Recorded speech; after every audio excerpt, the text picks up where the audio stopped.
ನಮಸ್ಕಾರ ರೀ ಕಲಬುರ್ಗಿ ಮಂದಿಗೆ. ಇವತ್ತು ಸೋಮವಾರ ಅದ ರೀ, ನಾವು ಸ್ಕೂಲಿಗೆ ಹೋಗ್ಬೇಕು ರೀ. ಇವತ್ತು ನಮ್ಮ ಮಮ್ಮಿ ಅಡುಗೆ ಸ್ಪೆಷಲ್ ಏನು ಮಾಡ್ಲತ್ತಾಳ ಅಂದ್ರೆ ರೀ, ಚಪಾತಿ ಮಾಡ್ಲತ್ತಾಳ ರೀ. ಹೀರಿಕೆ ಪಲ್ಯ, ಡಬ್ಬು ಮೆಣಸಿನ್ಕಾಯಿ ಪಲ್ಯ, ಚಪಾತಿ ನೋಡ್ರಿ ಎಷ್ಟು ಉಬ್ಬರ ಹೊಂಟದ. ಈಗ ನೋಡ್ರಿ ನಮ್ಮ ಮಮ್ಮಿ ಏನು ಸ್ಪೆಷಲ್ ಮಾಡ್ಲತ್ತಿದಂದ್ರೆ ಚಪಾತಿ ಪಲ್ಯ. ಈಗ ಟೈಮ್ ಆಗ್ಯದ, ಅಷ್ಟಿಲ್ಲ ಚಪಾತಿ. ಇವತ್ತು ಪೂಜೆ ಮಾಡ್ಲತ್ತಾರ ರೀ ನಮ್ಮ ಪಪ್ಪ. ಬ್ಯಾಗ್ ರೆಡಿ ಆಗ್ಯದ್ರಿ, ಹಿಕ್ಕೊಂಬರ್ರಿ. ಹಿಕ್ಕೊಲತ್ತೀವ್ರಿ. ಚಪಾತಿ ಉಬ್ಬರಾಗ್ಯದ್ರಿ. ಇದೇ ಒಯ್ತೀನ್ರಿ ನಾ ಸ್ಕೂಲಿಗೆ. ಬಾಟಲ್ ರೆಡಿ ಆಗ್ಯದ್ರಿ. ಬ್ಯಾಗ್ನಾಗ ಇಟ್ಕೊತೀನಿ ಬಾಟಲ್.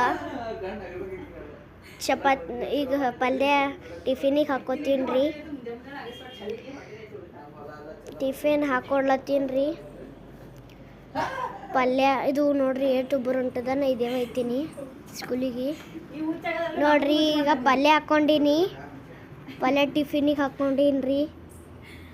ಈಗ ನೋಡ್ರಿ ಪಲ್ಯ ಹಾಕ್ಕೊಂಡೀನಿ, ಚಪಾತಿ ಹಾಕ್ಕೊಂಡೀನಿ ರೀ. ಆಯ್ತು, ಟಿಫಿನ್ ರೆಡಿ ಆಯ್ತು ರೀ. ಬ್ಯಾಗ್ನ ಹಾಕ್ಕೊಂಡೀನಿ ರೀ. ಊಟ ಮಾಡಂಬರ್ರಿ. ಚಪಾತಿ ಟೇಸ್ಟ್ ಆಗ್ಯದ್ರಿ, ಸೂಪರ್ ಆಗ್ಯದ್ರಿ. ನೀವು ಭೀ ಉಂಬಟ್ರಿ ಬರ್ರಿ. ಸೂಪರ್ ಆಗ್ಯದ್ರಿ. ನಮ್ಮ ಮಮ್ಮಿ ಹಾಯ್ ಮಾಡ್ಲತ್ತಾಳ್ರಿ. ಹಿಕ್ಕೊಲತ್ತೀನಿ ರೀ. ಹಿಕ್ಕೊಂಬದಾಯ್ತು ರೀ. ಈಗ ರೆಡಿ ಆಗಂಬರ್ರಿ. ರೆಡಿ ಆಗಿ